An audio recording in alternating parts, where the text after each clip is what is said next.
de Chot Tzedaka, cours numéro 3. De ça, je vous enseigne. Ma'alim enav min tzedaka.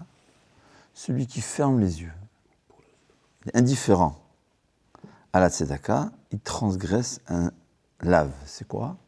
Il y a une interdiction. C'est quoi? Lo te'ametz et levavecha. N'endurcis pas ton cœur. Velo tikpotz et yadecha. Et ne ferme pas ta main, me'achicha evion, ton frère qui est pauvre. Alors, il y a aussi, on sait qu'il y a deux mitzvot. C'est-à-dire, il y a comment on dit, mitzvot asé et mitzvot asé. Donc, les deux mitzvot asé, c'est naton titen, donne, tu donneras, ça a été répété, et patoar tiftach. Voilà. Donc, et la Torah, elle se répète. Pourquoi patoar tiftach? Ouvre, tu ouvriras, que ça veut dire. Pour nous dire qu'il y a souvent beaucoup de raisons, entre guillemets, qui sont des prétextes, qui nous font dire, dans ce cas-là, je suis exempté. Aucune raison au monde, l'exemple, quelqu'un qui est en besoin. Ouais, qui n'est pas en besoin, c'est une autre chose. Quelqu'un qui est en besoin, je ne peux rien dire. Seule chose que j'ai, si je n'ai pas. Comment on verra? D'accord? En tout cas, il dit, cet interdit-là, il s'applique seulement si le pauvre vient me demander.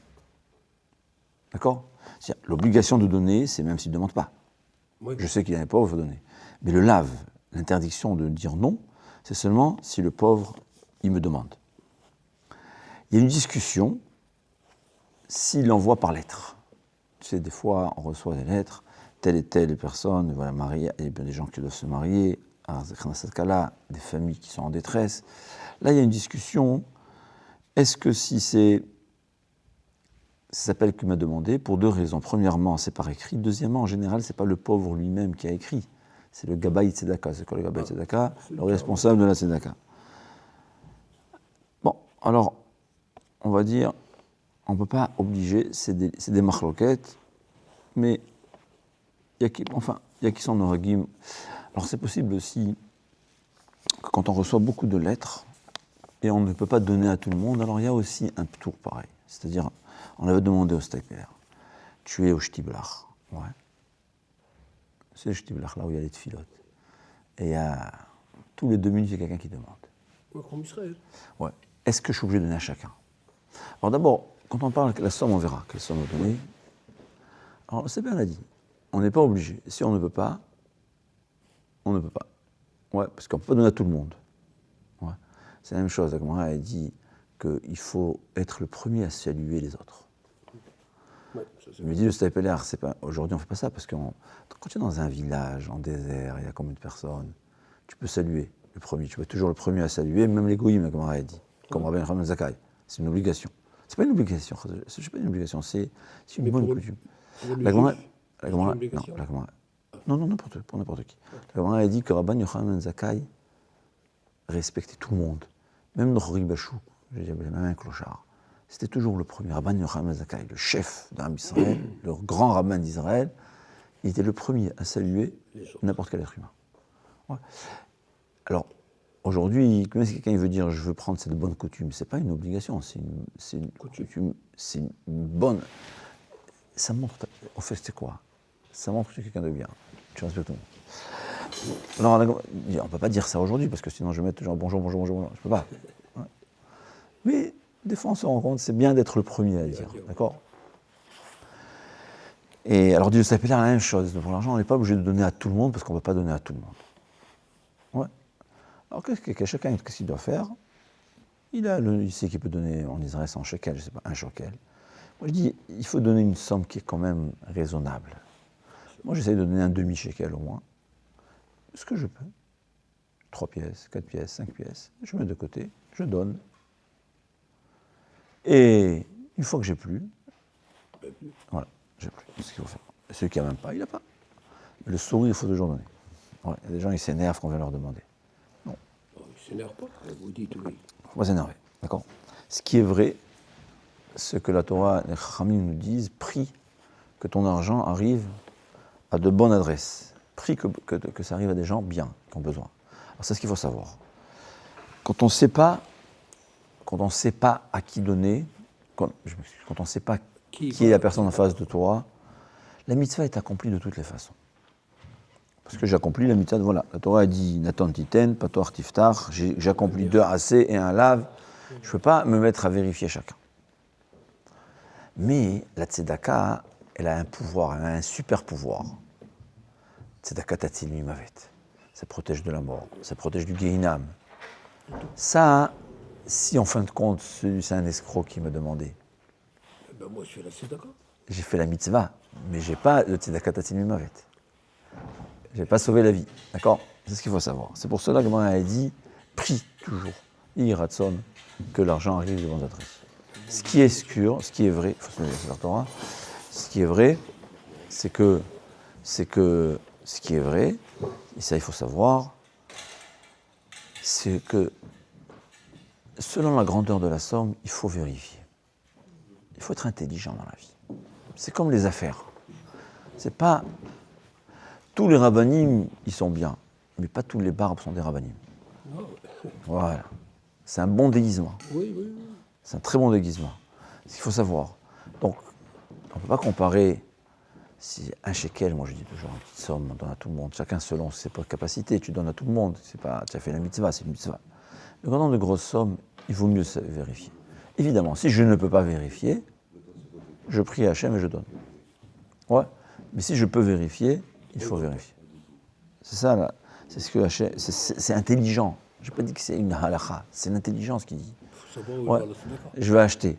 Est-ce que c'est un lingot d'or ou un diamant? Il faut que je sache. Ouais. Alors je dis pas, toute mitzvah c'est un lingot d'or. Mais il vaut mieux acheter un diamant d'1 kilo plutôt qu'un lingot d'or. Ouais, voilà, c'est ça. C'est ce qu'il faut savoir. Donc ça, chacun de vérifier. Évidemment, il vaut mieux nous donner que de ne pas donner. Comme je dis toujours, dans le doute, il faut s'appeler ça. Il faut un calcul de risque. Moi, quelqu'un qui a besoin et je lui donne pas, c'est beaucoup plus grave que s'il n'a pas besoin, je lui ai donné. Ouais. Quand il n'a pas besoin, je lui ai donné un shekel, j'ai perdu un shekel. Mais s'il avait besoin et je ne lui ai pas donné, j'ai perdu une grande mitzvah. Donc c'est toujours, il faut donner. Alors les grosses sommes vérifiées, il faut être toujours à la recherche. Et quand Hachem il voit qu'une personne, elle recherche la mitzvah, elle veut la mitzvah, elle comprend que c'est important, et il vérifie, Hachem il amènera de bonnes adresses. Donc on a dit, quelqu'un qui n'a pas d'argent, il n'a pas une obligation de prêter de l'argent pour donner. Par contre, ce qu'il faut savoir, s'il a de l'argent à la maison, et il peut emprunter de quelqu'un entre-temps, il est obligé. Ouais. J'ai oublié de prendre la pièce. Il vient de demander maintenant de l'argent. Je sais que j'ai oublié de prendre sur moi, je suis assis sans argent. J'ai une obligation de prêter de mes voisins pour lui donner. Si j'ai pas de voisins, de qui emprunter, je peux rien faire. Il y a même qui disent qu'il est obligé d'aller à la maison chercher l'argent. Maintenant, ce qu'il y a, pourquoi on ne le fait pas? Le pauvre, il te dit, je ne veux pas attendre. Mais si tu sais que le pauvre, il doit attendre, après, Kanievski dit, au nom du Chazon Ish, si le pauvre, il peut attendre, tu es obligé d'aller chercher. C'est une mitzvah assez. C'est une obligation. On ne fait pas de bracha sur cette mitzvah. Pourquoi?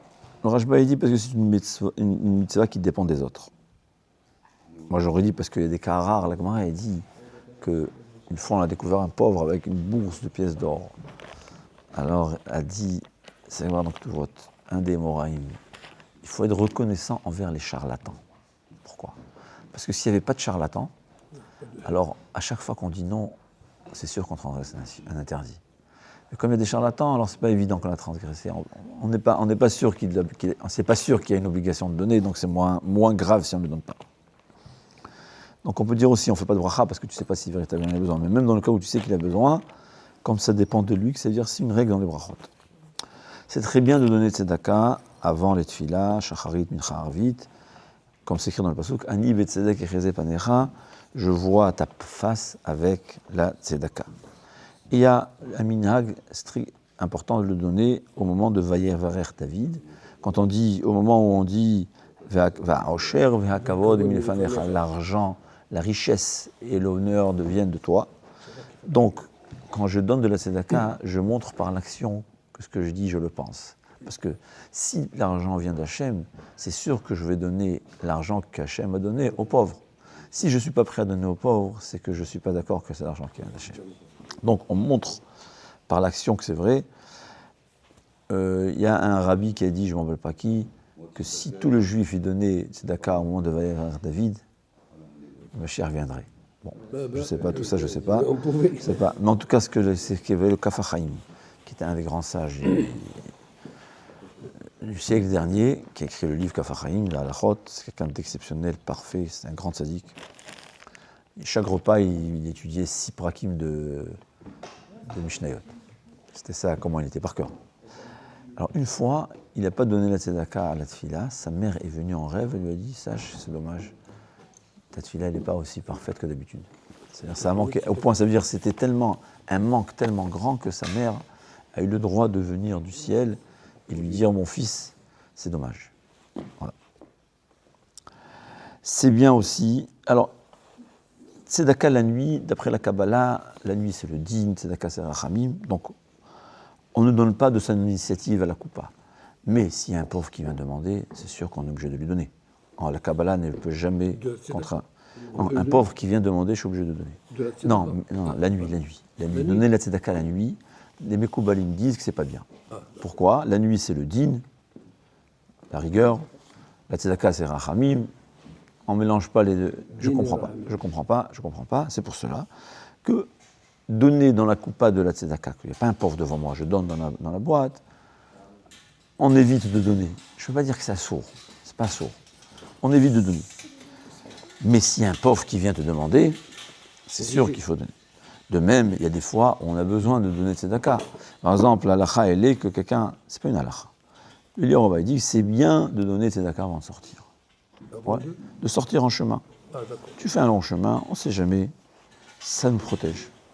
Ça nous protège. Donner tzedaka, ça nous protège. Personnellement, à chaque fois qu'il y a des moments difficiles, des fois les parents ils sont inquiets, l'enfant il prend la voiture, ils sont inquiets. Alors c'est quoi la meilleure chose à faire ? Une prière à Kadosh Baruch Hu avec une pièce. C'est quoi une pièce ? 2 centimes. Alors je dis, mais ça c'est même si c'est la nuit, il faut le faire. Prier à Kadosh Baruch Hu, surtout quand on a une crainte. C'est très important, savoir que la tzedaka, tatzil mevet, ça protège de la tzedaka, ça protège de la mort, la Gemara a dit, sans parler de la grande mitzvah, c'est important.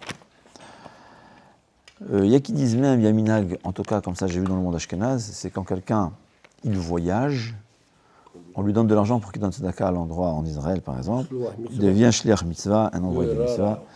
Les femmes ont l'habitude de donner tzedaka avant la hadlakat nerot, surtout que c'est le moment où on prie pour nos enfants. Donc, c'est un moment propice à la tzedaka. Ouais, l'allumage de bougies et Shabbat et Yom Tov. Savoir que, au fait, la tzedaka, ça ouvre les portes de la prière. C'est ce qu'il faut savoir. On a aussi l'habitude de donner tzedaka Erev Rosh Hashanah, Aseret Yemei Teshuvah, Erev Kippour encore plus. Il y a aussi qui disent qu'il y a une grande mitzvah, c'est important de donner Chanukah, c'est les manim, les moments propices où on donne la tzedaka. Le jour de jeûne, ceci est un jour de tzedaka, comme on a dit que l'essentiel, le plus important dans le jeûne, c'est la tzedaka. Et aussi, on a l'habitude de donner tzedaka, les Ilui Nishmat, quelqu'un pour l'élévation de l'âme, c'est une des grandes mitzvot qui font une élévation de l'âme. Alors quand c'est ses parents, le fait même qu'ils donnent, le fait que le fils donne, ça fait un Ilui Neshama, c'est une élévation de l'âme, parce que tout ce que l'enfant fait, ça a un impact sur le père qui est en haut. Et savoir que quand on donne même pour quelqu'un qui n'est pas le père, le parent, c'est quand on donne l'Ilui Nishmat de quelqu'un, c'est comme si l'autre a donné la tzedaka. Ouais. Le Arizal, il dit de donner la tzedaka avec la main droite, parce que comme on dit, c'est la main droite, c'est le chesed, la miséricorde, et même quelqu'un qui est gaucher, donner avec la main droite. Quelqu'un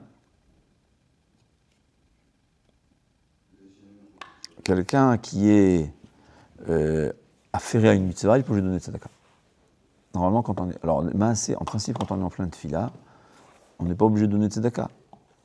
Alors, une fois, quelqu'un est venu à Rav Nachum Finkel, il lui a à Rav Nachum Partzovich, un des rochers Shiva de Mir, il lui a dit, les gens, ils viennent demander la tzedaka en plein tefila, on n'est pas obligé de leur donner.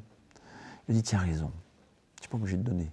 Mais comment un juif est capable de ne pas donner tzedaka à quelqu'un qui lui demande ? C'est ce qu'il faut savoir aussi. Ouais. Dans quelqu'un qui est un pauvre, qui est en cas de véritable difficulté, et c'est moi qui est responsable de son besoin, là on est obligé de donner même si on a ferré dans la mitzvah. Ouais. Quelqu'un qui étudie la Torah, et il y a un pauvre qui passe, il demande à tout le monde, je peux lui donner. Mais si c'est quelqu'un, un pauvre, que c'est moi qui s'occupe de lui, et si c'est moi je lui donne pas, il n'aura pas ce qu'il a besoin, on doit s'arrêter même en pleine mitzvah.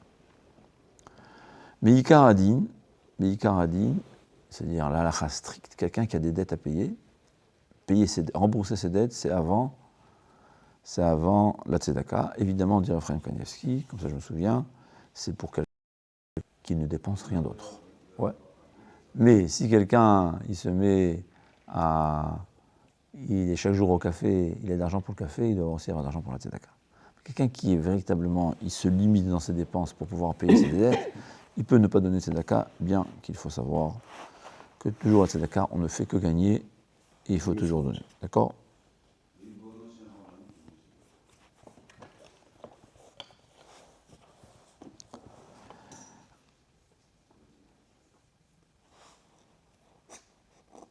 Un homme doit faire très attention de ne pas s'éloger, se vanter de la mitzvah de la tzedaka qu'il a, parce que sinon il va perdre son récompense. Bien que les autres, ceux qui reçoivent, il y a une mitzvah, il peut publier le fait que telle personne a donné tzedaka en sachant que ça va ramener les gens à donner encore plus de la tzedaka. Il faut savoir, si quelqu'un t'a donné tzedaka, tu n'as pas le droit de le publier. Pourquoi ? Parce que les gens qui sont malhonnêtes risquent de le demander. Mais j'ai le droit de dire à un autre Rosh Yeshiva ou à quelqu'un qui a un véritable besoin, de dire sache, telle personne donne de la tzedaka pour lui faire de la mitzvah, pour lui faire donner ce mérite de pouvoir donner tzedaka à quelqu'un d'autre. Ça veut dire, on n'a pas le droit de publier en grande pompe. Pourquoi ? Parce qu'il y a un risque de gens malhonnêtes, ils vont utiliser, on sait, celui-là c'est un généreux, on va venir, on va lui tourner la tête. Mais si je sais que c'est quelqu'un qui a véritablement besoin, j'ai le droit de lui dire, voilà, telle personne, il donne tzedaka.